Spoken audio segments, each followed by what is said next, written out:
C plus plus के आज के लेक्चर में हम लोग पढ़ने जा रहे हैं कंस्ट्रक्टर। कंस्ट्रक्टर का डेफिनेशन क्या है? कंस्ट्रक्टर जो है क्लास के ऑब्जेक्ट को क्रिएट करता है, कंस्ट्रक्ट करता है। मतलब कंस्ट्रक्टर जो है क्लास के ऑब्जेक्ट को बनाता है। ठीक है, काफी लोग एक अलग डेफिनेशन पढ़ते हैं जो कि पूरी तरह से सही नहीं है। कौन सा डेफिनेशन पढ़ते हैं? वो कहते हैं कि कंस्ट्रक्टर जो है क्लास के वेरिएबल को इनिशियलाइज करता है। नहीं, कंस्ट्रक्टर का मेन काम है कंस्ट्रक्ट द ऑब्जेक्ट, क्लास के ऑब्जेक्ट को बनाना, उसका निर्माण करना, क्रिएट करना। ठीक है, वेरिएबल को इनिशियलाइज करना वो तो आप एडिशनल काम कर सकते हैं कंस्ट्रक्टर के मदद से, लेकिन कंस्ट्रक्टर का मेन काम यही है, कंस्ट्रक्ट द ऑब्जेक्ट। ठीक है, वेरिएबल को भी कंस्ट्रक्टर के मदद से इनिशियलाइज कर सकते हैं। ठीक है, वो एडिशनल काम है, प्राइमरी काम ये है क्रिएट द ऑब्जेक्ट। कंस्ट्रक्टर क्या करता है? Create the object. आइए हम लोग बढ़िया से कंस्ट्रक्टर को पढ़ें और ये जो चीज बताया आपको उसको भी समझेंगे। ठीक है, तो आइए इस प्रोग्राम के मदद से हम लोग कंस्ट्रक्टर को डिटेल में समझें। ठीक है, देखिए इस प्रोग्राम में क्या क्या है। एक क्लास है, क्लास का नाम क्या है? स्टूडेंट। उसके अंदर दो प्राइवेट वेरिएबल हैं, मार्क्स और रोल नंबर, यानी कि प्राइवेट वेरिएबल मेंबर है। ठीक है, अब ये प्राइवेट क्यों है? क्योंकि हमने ऊपर कुछ नहीं लिखा तो बाय डिफॉल्ट ये प्राइवेट हो गया। अब इस क्लास के अंदर आगे आइए, दो फंक्शन हैं और दोनों फंक्शन कैसे हैं? पब्लिक। पहला फंक्शन है सेट मार्क्स, दूसरा है सेट रोल। ठीक है, तो इस क्लास में क्या क्या है? दो प्राइवेट वेरिएबल है मार्क्स और रोल, और दो पब्लिक फंक्शन है सेट मार्क्स सेट रोल। ठीक है, ये क्लास यहीं खत्म हो गया, यहां स्टार्ट हुआ है, खत्म हो गया। अब आ जाइए मेन फंक्शन में। ठीक है, मेन फंक्शन में देखिए हमने क्या किया है, एक p नाम का इंटीजर वेरिएबल क्रिएट किया। तो 4 बाइट का क्या हो जाएगा? p नाम का इंटीजर वेरिएबल मिल जाएगा हमको, और उसमें हमने डाल दिया 53, तो यहां पे आ गया 53। अब हमने क्या किया है, हमने स्टूडेंट क्लास का 3 ऑब्जेक्ट क्रिएट किया, S1 S2 S3। क्या किया? 3 ऑब्जेक्ट क्रिएट किया, S1 S2 S3। तो हमारा 3 ऑब्जेक्ट क्रिएट हो गया, S1 S2 और S3। और इस ऑब्जेक्ट में, यानी कि हर ऑब्जेक्ट में, इस क्लास के हर ऑब्जेक्ट में, यानी कि S1 में, S2 में, S3 में कितने कितने फील्ड होंगे? मार्क और रोल नंबर, तो 2 फील्ड होंगे, mark roll number, mark roll number, mark roll number. और हर ऑब्जेक्ट का साइज क्या होगा? 8 बाइट, क्योंकि दोनों इंटीजर है तो 4 + 4 8 बाइट। तो हर ऑब्जेक्ट का साइज हो जाएगा 8 बाइट, और हर ऑब्जेक्ट में 2 फील्ड होगा, एक मार्क का और एक रोल का। तो आप एक चीज देखिए कि हमने 3 ऑब्जेक्ट क्रिएट किया, S1 S2 S3, और तीनों ऑब्जेक्ट क्रिएट भी हो गया। और हमने आपको क्या कहा कि ऑब्जेक्ट को कौन क्रिएट करता है? कंस्ट्रक्टर। यहां आपको कंस्ट्रक्टर कहीं दिख रहा है? इस क्लास में नहीं दिख रहा है कि नहीं? तो ये क्रिएट कैसे हुआ? जब इस क्लास में कोई कंस्ट्रक्टर है ही नहीं तो ये ऑब्जेक्ट क्रिएट हुआ कैसे? ये ऑब्जेक्ट क्रिएट हुआ इसलिए क्योंकि जब आप अपने क्लास में कोई कंस्ट्रक्टर नहीं लिखते हैं तो कंपाइलर एक कंस्ट्रक्टर आपको देता है। ठीक है, वो यहां दिखेगा नहीं आपको, लेकिन कंपाइलर देख लेगा कि आपने क्लास में कोई कंस्ट्रक्टर नहीं लिखा है, तो फिर कंपाइलर एक कंस्ट्रक्टर आपको देगा। ठीक है, तो अब आपको समझ में आ गया होगा कि ये जो ऑब्जेक्ट है S1 S2 S3 ये कैसे बना। यह बना उस कंस्ट्रक्टर के मदद से जो कंपाइलर हमें देता है। और कंपाइलर हमें कब कंस्ट्रक्टर देता है? जब वो देखता है कि प्रोग्रामर ने कंस्ट्रक्टर नहीं लिखा है अपने क्लास में, तब वो खुद से देता है। तो क्या हम खुद से भी कंस्ट्रक्टर लिख सकते हैं? हाँ, लिख सकते हैं। तो दूसरा कंस्ट्रक्टर जो हम पढ़ेंगे वो होगा प्रोग्रामर वाला कंस्ट्रक्टर। मतलब हम जो प्रोग्राम लिख रहे हैं हम कंस्ट्रक्टर लिखेंगे, और कैसे लिखेंगे वही आपको आज बताएंगे। तो दूसरा हम बोलेंगे यूजर डिफाइंड कंस्ट्रक्टर। ठीक है, यूजर डिफाइंड कंस्ट्रक्टर। ठीक है, अब प्रोग्राम में यूजर डिफाइंड कंस्ट्रक्टर यानी कि प्रोग्रामर कंस्ट्रक्टर कैसे लिखेगा, आप कंस्ट्रक्टर कैसे लिखेंगे। ठीक है, तो उसके लिए रूल है। देखिए, क्लास का नाम क्या है? स्टूडेंट, तो यहां पे दीजिए स्टूडेंट्स। ठीक है, और पैरेंथेसिस ओपन क्लोज कर दीजिए। ठीक है, ब्रेसेस स्टार्ट ब्रेसेस बंद। ये हो गया आपका कंस्ट्रक्टर, ये आपका कंस्ट्रक्टर बन गया। और कंस्ट्रक्टर को पब्लिक ही लिखिए। ठीक है, प्राइवेट कंस्ट्रक्टर भी होते हैं लेकिन वो एक स्पेशल केस है, वो आगे हम लोग मिसलेनियस टॉपिक में पढ़ेंगे। जनरली हम लोग पब्लिक कंस्ट्रक्टर ही बनाएंगे। तो कंस्ट्रक्टर देखिए थोड़ा बहुत आपको फंक्शन जैसा दिख रहा होगा। ये देखिए set marks, set roll number जिस तरह से है उसी तरह से ये भी है, ठीक है। बस इसमें कोई रिटर्न टाइप नहीं है, जैसे कि सेट मार्क्स में वॉइड है ना रिटर्न टाइप, सेट रोल में वॉइड है रिटर्न टाइप। कंस्ट्रक्टर में कोई रिटर्न टाइप नहीं होता है। कंस्ट्रक्टर ऐसे ही बनाते हैं। कैसे बनाते हैं?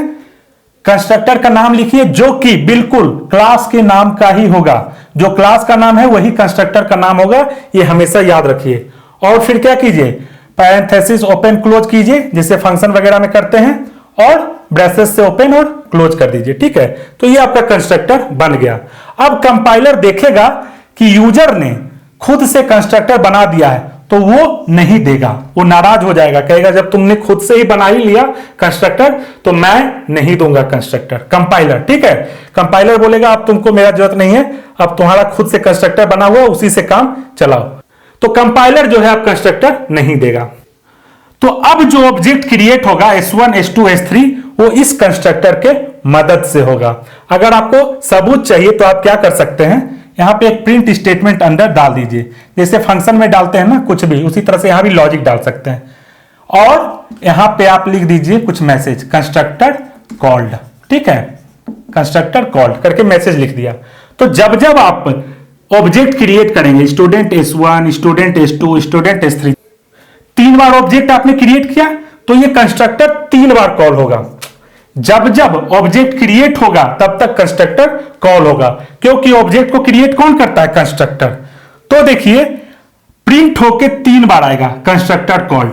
जब इस प्रोग्राम को आप रन करेंगे तो 3 बार ये प्रिंट होके स्टेटमेंट आएगा। तो जितना बार आप ऑब्जेक्ट क्रिएट करेंगे उतना बार ये कंस्ट्रक्टर कॉल होगा, ठीक है। तो एक चीज आप समझ गए होंगे कि जितना बार ऑब्जेक्ट आप क्रिएट करेंगे, जैसे मैंने 3 बार किया S1, S2, S3, तो 3 बार ये कंस्ट्रक्टर कॉल होगा, ठीक है। तो जितना बार ऑब्जेक्ट क्रिएट होगा उतना बार कंस्ट्रक्टर कॉल होगा। क्यों? क्योंकि ऑब्जेक्ट को क्रिएट ही कंस्ट्रक्टर करता है, ठीक है। और एक चीज आपको क्या पता चला कि अगर आपने खुद से कंस्ट्रक्टर बना दिया तो कंपाइलर कंस्ट्रक्टर नहीं देगा, ठीक है। और अगर आपने खुद से नहीं बनाया तो कंपाइलर कंस्ट्रक्टर देगा। तो हम खुद से क्यों बना रहे हैं? जब कंपाइलर दे ही रहा है तो हम खुद से बना क्यों रहे हैं? तो वही चीज पे अब आगे हम लोग आते हैं। हम लोग इस मेन फंक्शन को फिर से देखेंगे। देखिए क्या है, इसके अंदर हमने p नाम का एक वेरिएबल डिक्लेयर किया है और उसमें डिक्लेयर करते वक्त ही वैल्यू डाल दिया 53।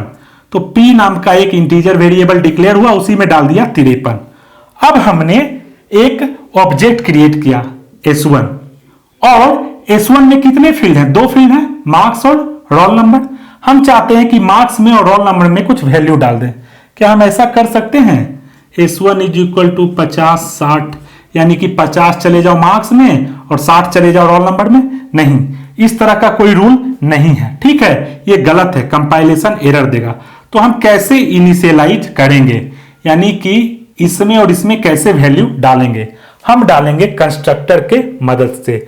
हमको पता है कि जब भी ऑब्जेक्ट क्रिएट होता है कंस्ट्रक्टर कॉल होता है। तो एक काम करो, कंस्ट्रक्टर के अंदर क्या कर दो, इसके जो फील्ड हैं मार्क्स और रोल, उसमें कुछ वैल्यू डाल दो।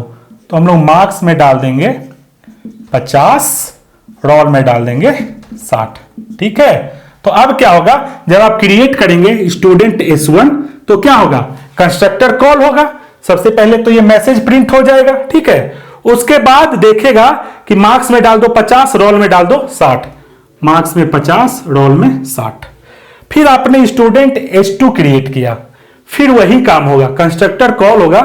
इस बार भी मार्क्स में 50 और रोल में 60 चला जाएगा, 50, 60।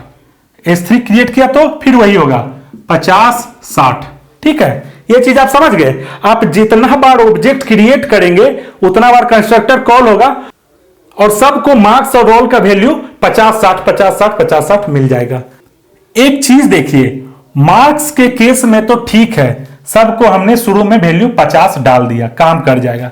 लेकिन सबका रोल नंबर सेम है, ये कुछ ठीक नहीं लग रहा है कि नहीं? चूंकि सबका roll number S1, S2, S3 सबका रोल नंबर एक ही हो गया, तो इस इनिशियलाइजेशन का कुछ खास फायदा होता हुआ नहीं दिख रहा है, ठीक है। मार्क्स सबका सेम है, वो तो हजम हो रहा है। S1 का, S2 का, S3 का मार्क्स सबका सेम है शुरू में, वो तो ठीक है। लेकिन सबका रोल नंबर शुरू में सेम है, ये ठीक नहीं लग रहा है, ठीक है। तो इसके लिए क्या करें, अब कोई उपाय है? है। ये जो कंस्ट्रक्टर आपने बनाया इसको बोलते हैं डिफॉल्ट कंस्ट्रक्टर। डिफॉल्ट क्यों? क्योंकि ये कोई पैरामीटर नहीं ले रहा है। ये जो पैरेंथेसिस है ये खाली है। फंक्शन में होता है ना, कुछ पैरामीटर ले लिया, जैसे देखिए set marks, set roll number ले रहा है ना parameter, int X int Y. तो क्या होता है जब इस फंक्शन को कोई कॉल करेगा, मान लीजिए S1 ने कॉल किया तो S1 dot set marks call करेगा तो कुछ पास करेगा क्योंकि यहां ये ले रहा है, ठीक है, तो उसको पास करना पड़ेगा। तो उसी तरह से इस कंस्ट्रक्टर को भी हम लोग पैरामीटराइज कंस्ट्रक्टर बना सकते हैं। अभी ये डिफॉल्ट कंस्ट्रक्टर है, यानी कि ये कुछ ले नहीं रहा है, ठीक है। तो यूजर डिफाइंड कंस्ट्रक्टर में दो तरह के हो गए, एक डिफॉल्ट और दूसरा पैरामीटराइज। तो ये हमारा डिफॉल्ट है क्योंकि ये कुछ ले नहीं रहा है। अब हम लोग पैरामीटराइज कंस्ट्रक्टर बनाएंगे। क्या करेंगे कि जब जब यूजर ऑब्जेक्ट क्रिएट करेगा हम उसको कहेंगे उसी समय तुम वैल्यू पास करो, और जो वैल्यू तुम पास करोगे तुम्हारे ऑब्जेक्ट में हम वही वैल्यू डालेंगे। हम सब में आंख बंद करके 50-60 नहीं डाल देंगे, तुम ही बोलो क्या डालना है और उस हिसाब से हम तुम्हारे ऑब्जेक्ट के अंदर वैल्यू डाल देंगे, ठीक है। तो पैरामीटराइज कंस्ट्रक्टर कैसे बनता है? अब देखिए कितना वैल्यू आपको इनिशियलाइज करना है, मार्क्स और रोल नंबर। तो इसमें दो पैरामीटर बना दीजिए, इंट एक्स इंट वाई, और क्या कीजिए 50-60 मत दीजिए, मार्क्स में एक्स डाल दीजिए, रोल में वाई।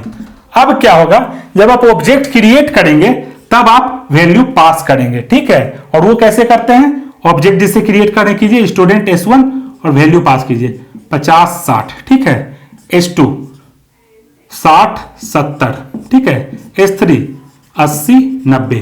तो अब क्या होगा, तो जब आप S1 क्रिएट करेंगे तो ये कंस्ट्रक्टर कॉल होगा, और कंस्ट्रक्टर को कॉल करते वक्त आप क्या कर रहे हैं 50-60 पास कर रहे हैं। तो X में आ जाएगा 50, Y में आ जाएगा 60, तो मार्क्स में चला जाएगा 50 और रोल में चला जाएगा 60, ठीक है।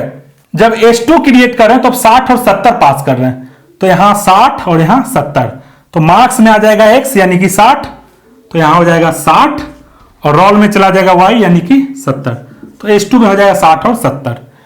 S3 क्रिएट किए तो 80-90 पास किया, तो X हो गया 80, Y हो गया 90, तो मार्क्स हो जाएगा 80 और रोल हो जाएगा 90। तो ये हो गया पैरामीटराइज्ड कंस्ट्रक्टर, ठीक है। तो आपने देखा कि पैरामीटराइज्ड कंस्ट्रक्टर के मदद से हम लोग हर ऑब्जेक्ट को अलग अलग वैल्यू से इनिशियलाइज कर सकते हैं, ठीक है। जैसे S1 को किया 50 और 60 से, S2 को 60 और 70 से, S3 को 80 और 90 से।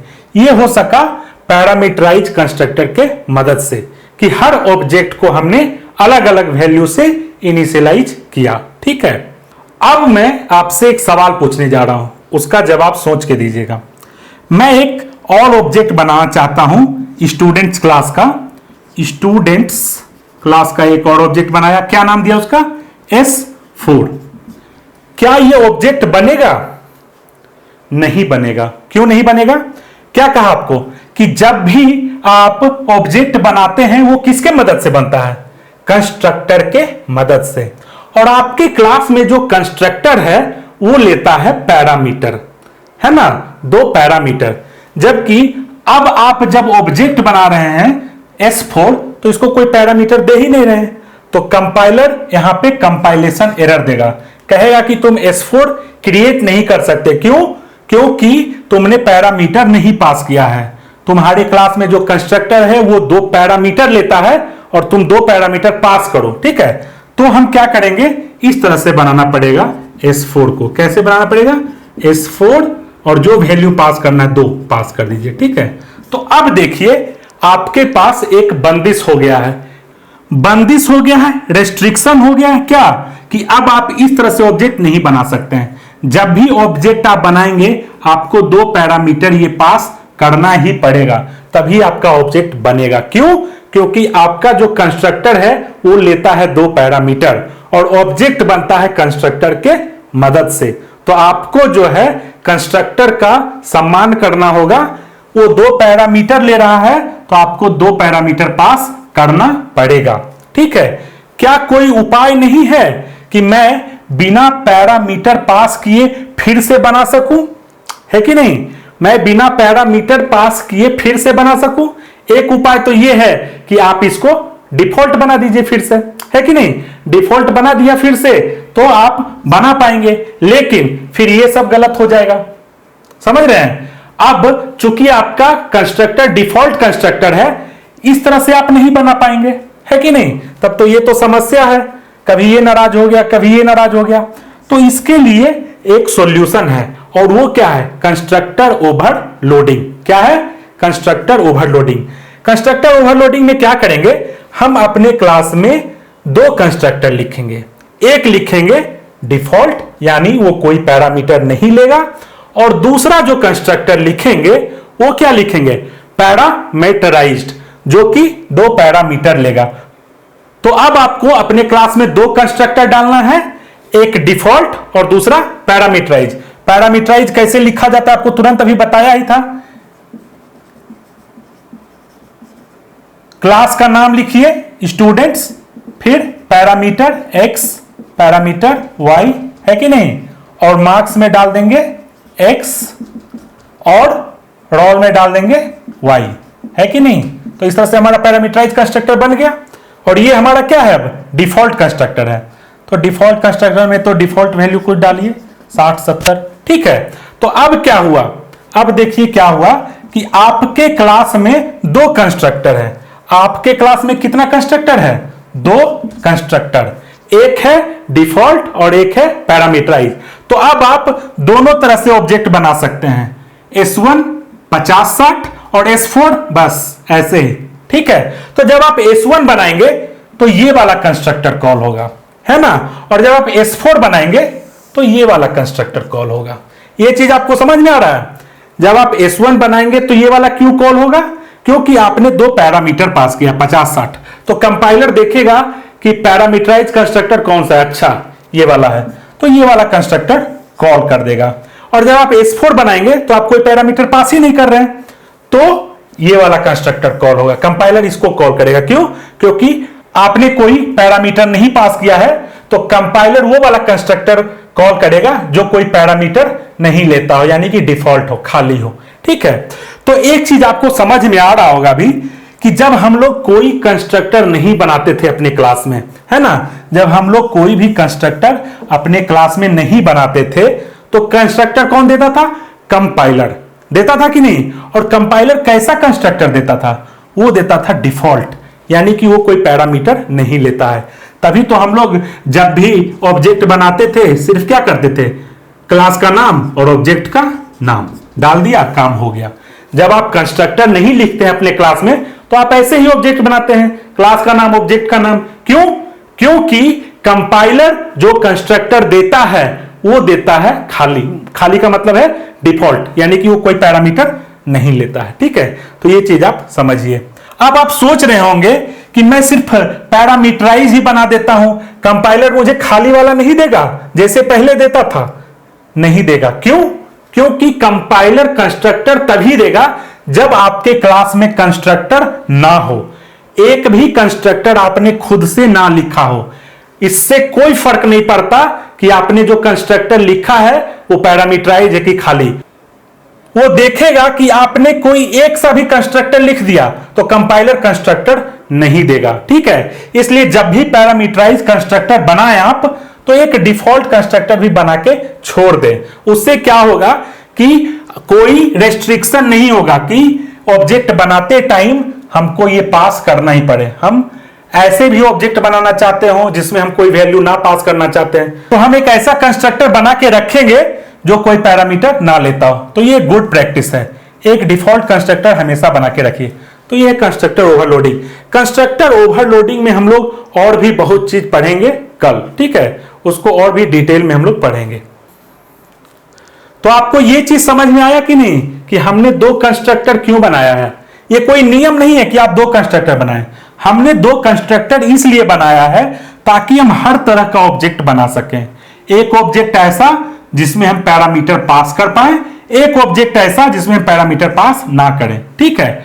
अगर हमारे पास सिर्फ एक ही कंस्ट्रक्टर होता पैरामीटराइज तो हम इस तरह का ऑब्जेक्ट नहीं बना पाते।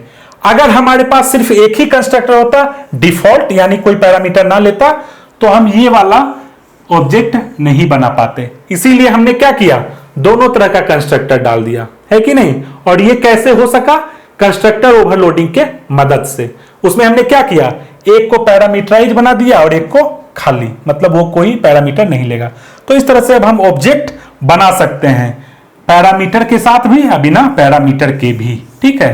तो इस तरह से देखिए हमारा काम हो गया। इनिशियलाइजेशन और सेट में क्या अंतर है, इनिशियलाइजेशन और सेट में क्या अंतर है, अभी हम लोग इसको डिस्कस करेंगे, ध्यान से सुनिए। देखिए जब भी आप कोई ऑब्जेक्ट बनाए, जैसे मान लिया आपने बनाया स्टूडेंट S5 जो कि आपने बनाया, तो क्या हुआ, S5 नाम का एक ऑब्जेक्ट क्रिएट हो गया और इसके दो फील्ड हैं। तो जब ये क्रिएट हुआ S5 तो क्या होगा, कौन सा कंस्ट्रक्टर कॉल होगा, जिसमें कोई पैरामीटर नहीं है, क्योंकि हमने ऐसे ही बनाया ऑब्जेक्ट बिना पैरामीटर के। तो ये वाला कंस्ट्रक्टर कॉल होगा और मार्क्स फील्ड में चला जाएगा 60 और रोल में चला जाएगा 70। तो देखिए ऑब्जेक्ट बनते वक्त जो वैल्यू उसमें डाला जाए, ठीक है, उसको बोलते हैं इनिशियलाइजेशन। और सेट क्या होता है, सेट होता है कि आप इसका वैल्यू चेंज कर दीजिए, बाद में फिर से सेट कर दीजिए। और वो कैसे करेंगे, S5 डॉट सेट, सेट करके हमने फंक्शन लिखा है ना, सेट मार्क्स। तो ये फंक्शन कॉल कीजिए सेट मार्क्स और इसमें वैल्यू पास कर दीजिए, कितना कितना देना है मार्क्स, पहले कितना 60 है जो कि इनिशियल वैल्यू था, हम अब बढ़ा देते हैं 80, ठीक है। तो ये देखिए 80 हो गया। तो S5 का मार्क्स हो गया 80, क्यों, क्योंकि हमने बाद में सेट कर दिया। जबकि रोल क्या है, रोल अभी भी 70 है इनिशियल वैल्यू, यानी कि जो ऑब्जेक्ट बनते वक्त कंस्ट्रक्टर कॉल होने के कारण वैल्यू मिला था वो इसमें है, ठीक है। तो सेट और इनिशियलाइज में यही अंतर है। इनिशियलाइज हुआ जब कंस्ट्रक्ट हो रहा था ऑब्जेक्ट, उस समय जो वैल्यू आपने डाला उस समय, ठीक है। सेट क्या हुआ कि आपने बाद में वैल्यू सेट किया। अब जो बात मैं आपको बताने जा रहा हूं ये बहुत ही इंपॉर्टेंट कॉन्सेप्ट है, इसको ध्यान से सुनिए। काफी लोगों को ये चीज ठीक से पता नहीं होता है, इसलिए इस चीज को आप ध्यान से सुनिए, ठीक है। हम जब क्लास बनाते थे जिसमें कोई कंस्ट्रक्टर नहीं डालते थे, तो कंस्ट्रक्टर कौन देता था, कंपाइलर। और कंस्ट्रक्टर किस लिए चाहिए हमको, ताकि ये ऑब्जेक्ट क्रिएट हो। तो जब आप कोई कंस्ट्रक्टर नहीं बनाते हैं अपने क्लास में, तो कंपाइलर जो है वो कंस्ट्रक्टर देता है। जब वो आपका कोड कंपाइल कर रहा होता है उसी समय वो कंस्ट्रक्टर डाल के ये सब ऑब्जेक्ट क्रिएट करने में मदद करता है, ठीक है। तो जो कंपाइलर कंस्ट्रक्टर देता है वो कैसा होता है मालूम है आपको, वह एक एम्प्टी कंस्ट्रक्टर होता है। एम्प्टी कंस्ट्रक्टर मतलब कुछ ऐसा होता है, वो स्टूडेंट्स बस, इसके अंदर कुछ नहीं, खाली कंस्ट्रक्टर होता है। ये काफी लोगों के मन में कंफ्यूजन है, क्या मालूम, कि कंपाइलर जो कंस्ट्रक्टर देता है वो क्लास के वेरिएबल में कुछ इनिशियल वैल्यू भी डाल देता है। मतलब कंपाइलर जो कंस्ट्रक्टर देता है वो कुछ ऐसा करता है, marks is equal to 0, roll is equal to 0, मतलब 0 0 वैल्यू डाल देता है। ये बिल्कुल ही गलत बात है, ठीक है। कंपाइलर जो कंस्ट्रक्टर देता है वो क्लास के वेरिएबल में कोई वैल्यू नहीं डालता है, लेकिन क्लास के ऑब्जेक्ट में जो वेरिएबल हैं उनके इनिशियल वैल्यू क्या होगा, है कि नहीं। जब कंपाइलर का कंस्ट्रक्टर कुछ वैल्यू नहीं डालता है, तो जब हम S1 S2 क्रिएट करेंगे और उसके अंदर जो फील्ड है मार्क्स और रोल, उसमें क्या वैल्यू होगा, प्रिंट करके देखिएगा यहाँ पे, ठीक है। क्रिएट कर लीजिएगा ऑब्जेक्ट और प्रिंट करके देखिएगा, और जब आप प्रिंट करेंगे तो आप पाएंगे कि कुछ वैल्यू मिलता है। तो जब कंस्ट्रक्टर के अंदर वैल्यू नहीं गया तो वो वैल्यू कहां से आया, कौन दिया, दिया कंपाइलर ने ही। जब ऑब्जेक्ट क्रिएट कर रहा था S1 S2 तो उस समय कंपाइलर ने खुद से कुछ वैल्यू इसमें डाल दिया, लेकिन वो कंस्ट्रक्टर के अंदर नहीं, कंस्ट्रक्टर के मदद से नहीं किया, उसने रैंडम वैल्यू डाल दिया। कोई भी वेरिएबल जब आप डिक्लेयर करते हैं, नॉर्मल वेरिएबल भी, क्लास के ऑब्जेक्ट का बात नहीं कर रहा हूं मैं, जैसे आपने डिक्लेयर किया इंट x, तो x नाम का 4 बाइट का वेरिएबल मिल गया आपको, तो इसमें भी कुछ वैल्यू रहेगा, आप प्रिंट करके देखिए, ठीक है, प्रिंट करके देखिए रहेगा। तो कहां से आया, ये कंपाइलर रैंडम वैल्यू देता है। जितने भी मेमोरी ब्लॉक हैं, ठीक है, उसमें कंपाइलर कुछ रैंडम वैल्यू डाल देता है, ठीक है। तो कहना यही था कि जो कंपाइलर कंस्ट्रक्टर देता है उसके मदद से इसके अंदर कोई वैल्यू नहीं जाता है, ठीक है। वो सिर्फ ऑब्जेक्ट कंस्ट्रक्ट होता है, ये मेमोरी ब्लॉक बनता है सिर्फ कंपाइलर के कंस्ट्रक्टर के मदद से, ठीक है। वह एक एम्प्टी कंस्ट्रक्टर होता है बिना किसी पैरामीटर के, ठीक है। ये चीज हमेशा याद रखिएगा। कंस्ट्रक्टर बहुत ही इंपॉर्टेंट टॉपिक है। मैं आपको क्लियरली बता दूं कि C++ में ये 3 टॉपिक जो है, कंस्ट्रक्टर, पॉलीमॉर्फिज्म और इनहेरिटेंस, यही 3 टॉपिक के इर्द गिर्द इंटरव्यू में बातचीत होते हैं। पॉलीमॉर्फिज्म क्या हुआ? फंक्शन ओवरलोडिंग आपको पढ़ाया, वो भी पॉलीमॉर्फिज्म का एक पार्ट है। दूसरा आता है फंक्शन ओवरराइडिंग, वही पॉलीमॉर्फिज्म के अंदर, वो मैं आगे आपको बताऊंगा। और इनहेरिटेंस तो हम आगे पढ़ने वाले हैं। ये सारे टॉपिक जो हमने अभी आपको बताया, फंक्शन ओवरराइडिंग, इनहेरिटेंस, ये सब हम लोग आगे पढ़ेंगे। अभी हम लोग कंस्ट्रक्टर पढ़ रहे हैं और आज का कंस्ट्रक्टर का लेक्चर यहीं खत्म हुआ। कंस्ट्रक्टर में अभी आगे हम लोग क्या क्या पढ़ेंगे वो आपको बता दूं। कल हम लोग पढ़ेंगे कंस्ट्रक्टर ओवरलोडिंग, फिर हम लोग पढ़ेंगे कंस्ट्रक्टर विथ डिफॉल्ट पैरामीटर, फिर हम लोग पढ़ेंगे डिस्ट्रक्टर, उसके बाद हम लोग पढ़ेंगे कॉपी कंस्ट्रक्टर। तो अभी कंस्ट्रक्टर में हम लोग 4 टॉपिक और पढ़ने वाले हैं, ठीक है। अब हम लोग प्रैक्टिस के लिए चलते हैं। उसके पहले हमने कंस्ट्रक्टर में आज जो भी पढ़ाया सिर्फ 2 मिनट आपका लूंगा, उसको रिवाइज कर लेते हैं, ठीक है। मैं बार बार क्यों रिवाइज करवा रहा हूं कंस्ट्रक्टर, क्योंकि ये बहुत ही इंपॉर्टेंट टॉपिक है, ठीक है। तो मैं अभी आपको प्रैक्टिस के लिए ले चलूंगा, उससे पहले आज जो भी पढ़ा उसको मात्र 2 मिनट में रिवाइज करते हैं, ठीक है। तो आज कंस्ट्रक्टर में क्या क्या पढ़ा उसको रिवाइज कर रहे हैं। यहां देखिए हमने 2 क्लास बनाया है। एक क्लास का नाम है स्टूडेंट 1, दूसरे क्लास का नाम है स्टूडेंट 2। ये देखिए, ये जो पहला क्लास है इसके अंदर कोई भी कंस्ट्रक्टर नहीं है, हमने कोई भी कंस्ट्रक्टर नहीं बनाया है। तो जब आप इस क्लास का ऑब्जेक्ट बनाएंगे तो क्या होगा? जब आप इस क्लास का ऑब्जेक्ट बनाएंगे, क्लास का नाम लिखिए और ऑब्जेक्ट का नाम लिखिए S1, तो क्या होगा, कैसे बनेगा ये ऑब्जेक्ट? क्योंकि कंस्ट्रक्टर तो है ही नहीं। तो कंपाइलर एक कंस्ट्रक्टर देता है, कब? जब आपने अपने क्लास में कोई कंस्ट्रक्टर ना लिखा हो तब कंपाइलर एक कंस्ट्रक्टर देता है और उसी कंस्ट्रक्टर की मदद से ये ऑब्जेक्ट बनता है। और वो कंस्ट्रक्टर कैसा होता है जो कंपाइलर देता है? वो कंस्ट्रक्टर होता है डिफॉल्ट कंस्ट्रक्टर, यानी कि वो कोई पैरामीटर नहीं लेता है। इसीलिए तो जब हम ऑब्जेक्ट बनाते हैं तो सीधा ऑब्जेक्ट का नाम लिख देते हैं, ठीक है। तो याद रखिए, जो कंस्ट्रक्टर कंपाइलर देता है वो होता है डिफॉल्ट कंस्ट्रक्टर। साथ ही साथ वो एम्प्टी भी होता है। एम्प्टी होने का मतलब क्या है? उसके बॉडी में, यानी कि कंस्ट्रक्टर के अंदर कुछ लॉजिक नहीं होता है, वो एक खाली कंस्ट्रक्टर होता है। तो याद रहे, कंपाइलर जो कंस्ट्रक्टर देता है वो होता है डिफॉल्ट कंस्ट्रक्टर, यानी कि वो कोई पैरामीटर नहीं लेता। साथ ही साथ वो एम्प्टी होता है, यानी कि कंस्ट्रक्टर के अंदर कोई लॉजिक नहीं होता, ठीक है। अब आइए दूसरे क्लास स्टूडेंट 2, ठीक है। अब देखिए इसके अंदर हमने 2 कंस्ट्रक्टर बना के रखा है। एक डिफॉल्ट कंस्ट्रक्टर, लेकिन ये खाली नहीं है। ये जो हमने डिफॉल्ट कंस्ट्रक्टर बनाया है, यानी कि वो कोई पैरामीटर नहीं ले रहा है। डिफॉल्ट कंस्ट्रक्टर का मतलब याद रखिए, जो कोई पैरामीटर ना लेता हो। तो ये भी कंस्ट्रक्टर डिफॉल्ट कंस्ट्रक्टर है, लेकिन ये एम्प्टी नहीं है, मतलब इसके बॉडी के अंदर लॉजिक है, ठीक है। जो कंपाइलर कंस्ट्रक्टर देता है वो डिफॉल्ट के साथ साथ एम्प्टी होता है, जबकि जो हमने बनाया है कंस्ट्रक्टर वो डिफॉल्ट तो है, यानी कि कोई पैरामीटर तो नहीं ले रहा है, लेकिन एम्प्टी नहीं है, यानी कि उसके अंदर हम लॉजिक कर रहे हैं, ठीक है। तो एक कंस्ट्रक्टर ये हो गया। फिर दूसरा कंस्ट्रक्टर क्या आपको बताया? जो डिफॉल्ट नहीं होगा, यानी कि पैरामीटराइज्ड होगा, यानी कि कंस्ट्रक्टर कुछ पैरामीटर लेगा। तो जब हम इस स्टूडेंट 2 क्लास का ऑब्जेक्ट बनाएंगे तो कैसे बनाएंगे? स्टूडेंट 2 क्लास का नाम और ऑब्जेक्ट बनाइए S1, ठीक है। तो कौन सा कंस्ट्रक्टर कॉल होगा? ये वाला कॉल होगा। जब आप इस तरह से ऑब्जेक्ट बनाएंगे तो बिना किसी पैरामीटर को पास किए हुए, तो कौन सा कंस्ट्रक्टर कॉल होगा? Default constructor.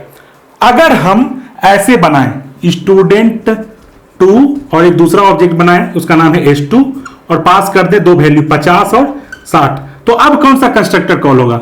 अब कॉल होगा पैरामीटराइज कंस्ट्रक्टर। क्यों? क्योंकि आपने इस बार पैरामीटर पास किया है। अब अगर आप कुछ इस तरह से बनाएं, स्टूडेंट 2 ऑब्जेक्ट का नाम S3 और मात्र एक पैरामीटर पास करें 51, क्या होगा? Compilation error. क्यों? क्योंकि ऐसा कोई कंस्ट्रक्टर है ही नहीं जो एक पैरामीटर लेता हो। आपके क्लास में दो कंस्ट्रक्टर है, एक जो कोई पैरामीटर नहीं लेता, दूसरा जो दो पैरामीटर लेता है। तो आपको ऐसे ही बनाना पड़ेगा, या तो कोई पैरामीटर ना ले या दो पैरामीटर ले। ठीक है, अब आप सोच रहे होंगे कि ये डिफॉल्ट कंस्ट्रक्टर बनाने का जरूरत क्यों है, हम सिर्फ पैरामीटराइज ही क्यों ना बना लें। तो आपको बताया था डिफॉल्ट हम इसलिए बनाते हैं ताकि आप ऐसे भी ऑब्जेक्ट बना सकें। ठीक है, कोई रेस्ट्रिक्शन आप पे ना हो। फिर आप सोच रहे होंगे कि कंपाइलर जो कंस्ट्रक्टर देता है वो भी तो डिफॉल्ट ही होता है, तो क्या कंपाइलर हमको नहीं कंस्ट्रक्टर दे देगा? नहीं देगा। क्यों? क्योंकि आपकी क्लास में आपने कंस्ट्रक्टर लिख के रखा है। आप एक भी कंस्ट्रक्टर लिखें, कैसा भी लिखें, कंपाइलर आपको कंस्ट्रक्टर नहीं देगा। अगर आपने एक भी कंस्ट्रक्टर लिख दिया है, चाहे डिफॉल्ट लिखे हो, पैरामीटराइज लिखे हो, उससे कोई मतलब नहीं है। अगर आपने एक भी कंस्ट्रक्टर खुद से लिख दिया तो कंपाइलर आपको कंस्ट्रक्टर नहीं देगा। बस इतना ही याद रखना है। ठीक है, कल हम लोग कंस्ट्रक्टर ओवरलोडिंग को और डिटेल में पढ़ेंगे। तो आज हम लोगों ने जो कंस्ट्रक्टर में पढ़ा है उसी का प्रैक्टिस करके देखेंगे।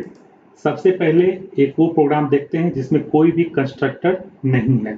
ठीक है, तो देखिए हम लोगों ने एक ऑब्जेक्ट बनाया है S1 और फिर प्रिंट किया है S1 का रोल, S1 का मार्क्स। अब इस प्रोग्राम में कोई कंस्ट्रक्टर नहीं है, तो ये S1 किसके मदद से बना? ये S1 बना उस कंस्ट्रक्टर के मदद से जो कंपाइलर हमें देता है। 0 0 मिला है हमें। जब आप S1 role S1 marks print करके देखेंगे तो वैल्यू मिला है 0 0।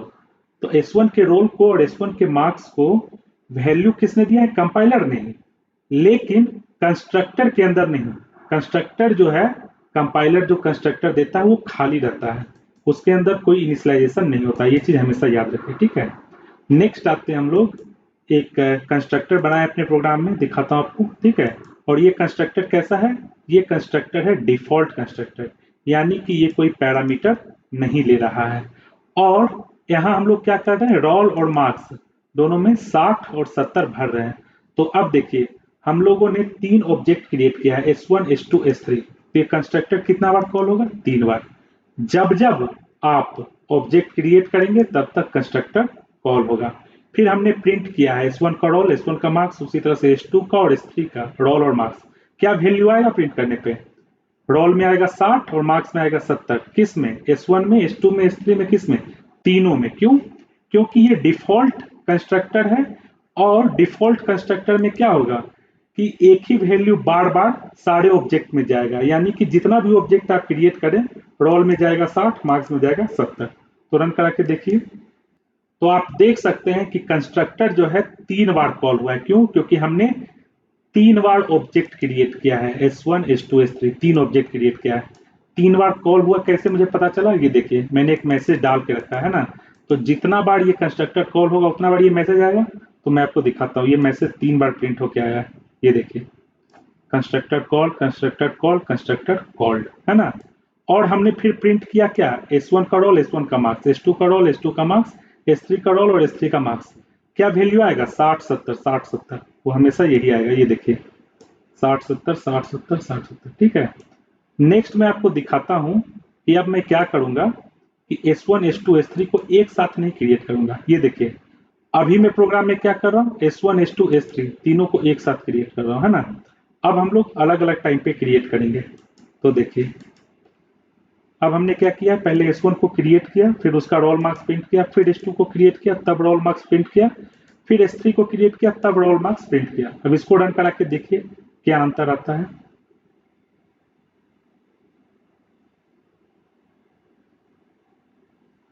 पिछला वाला में देखिए 3 बार कंस्ट्रक्टर कॉल हो गया, फिर रोल मार्क्स प्रिंट होके आया। क्योंकि हमने क्या किया था, पहले तीनों ऑब्जेक्ट एक साथ क्रिएट किया, फिर रोल मार्क्स प्रिंट किया। अभी आप देखिए ऑब्जेक्ट क्रिएट कर रहे हैं, उसके बाद रोल मार्क्स प्रिंट कर रहे हैं, ऑब्जेक्ट क्रिएट कर रहे हैं, रोल मार्क्स प्रिंट कर रहे हैं। तो इस बार क्या होगा? पहला बार ऑब्जेक्ट क्रिएट हुआ, कंस्ट्रक्टर कॉल हुआ, फिर रोल मार्क्स प्रिंट हुआ, फिर ऑब्जेक्ट क्रिएट हुआ तो कंस्ट्रक्टर कॉल हुआ, रोल मार्क्स प्रिंट हुआ। अंतर देख पा रहे हैं? इसमें देखिए कंस्ट्रक्टर कॉल, उसके बाद रोल मार्क्स प्रिंट। इसमें देखिए constructor call, roll marks print, constructor call, तब रोल मार्क्स प्रिंट। ठीक है, अब देखिए इसमें हमें एक प्रॉब्लम था। क्या प्रॉब्लम था? कि हर किसी का रोल और मार्क्स 60-70 हो रहा है, चाहे S1 हो, S2 हो, S3 हो, हर किसी का रोल मार्क्स 60-70 आ रहा है। तो हम लोग क्या किए, पैरामीटराइज कंस्ट्रक्टर को इंट्रोड्यूस किए। इसमें क्या करेंगे हम लोग, कंस्ट्रक्टर के अंदर 2 पैरामीटर डाल देंगे और वो पैरामीटर आपको ऑब्जेक्ट क्रिएट करते वक्त पास करना पड़ेगा। तो S1 में 80-90 डाला तो रोल में चला जाएगा 80, मार्क्स में 90। S2 में 55-56 तो रोल में 55, मार्क्स में 56। तो ये देखिए, इस बार हमारा S1, S2, S3 का रोल और मार्क्स अलग अलग होगा। क्यों? क्योंकि इस बार हम लोग पैरामीटराइज कंस्ट्रक्टर का मदद ले रहे हैं। तो ये देखिए, 80-90, 55-56, 100-120 सबका अलग अलग आया है ना। पिछली बार सबका एक ही आ जा रहा था, 60-70, 60-70। तो यही इसीलिए हम लोग पैरामीटराइज कंस्ट्रक्टर का यूज करते हैं। ठीक है, अब इसमें एक प्रॉब्लम था, क्या था कि चूंकि मेरे क्लास में अब सिर्फ पैरामीटराइज कंस्ट्रक्टर है, तो मैं इस तरह से ऑब्जेक्ट नहीं बना सकता। किस तरह से, स्टूडेंट S4 यानी बिना पैरामीटर पास किए हुए नहीं बना सकता। बनाऊंगा तो क्या होगा, कंपाइलेशन एरर आ जाएगा। ये देखिए आ गया ना, S4 क्रिएट नहीं हो पा रहा है। तो उसके लिए हमने क्या किया, दोनों तरह का कंस्ट्रक्टर डाल दिया अपने क्लास में, नॉर्मल भी यानी कि डिफॉल्ट भी और पैरामीटराइज भी। तो अब आप S4, S5 ये सब क्रिएट कर पाएंगे। S4, S5 ये क्या है, पैरामीटर नहीं लेता, और S1, S2, S3 तो क्रिएट कर ही पाएंगे क्योंकि हमारे पास दोनों कंस्ट्रक्टर है ना। तो ये देखिए,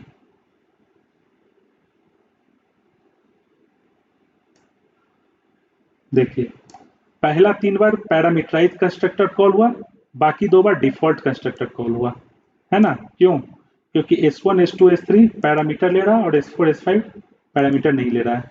तो डिफॉल्ट कंस्ट्रक्टर S4, S5 के लिए, पैरामीटराइज S1, S2, S3 के लिए। ठीक है, तो आज का हमारा लेक्चर यहीं पे खत्म होता है। अगर आपको मेरा आज का लेक्चर अच्छा लगा तो मेरे चैनल को सब्सक्राइब कीजिए और अपने फ्रेंड्स को भी बोलिए कि इसको सब्सक्राइब करें। आप अपने कॉलेज फ्रेंड्स को बोलिए या आपके फ्रेंड्स जो दूसरे कॉलेज में हैं उनको बोलिए। मेरे चैनल को ज़्यादा से ज़्यादा लोगों के बीच में शेयर कीजिए ताकि मेरा भी मोटिवेशन बना रहे और मैं ज़्यादा से ज़्यादा वीडियो आपके लिए बना के अपलोड करता रहूँ। Thank you.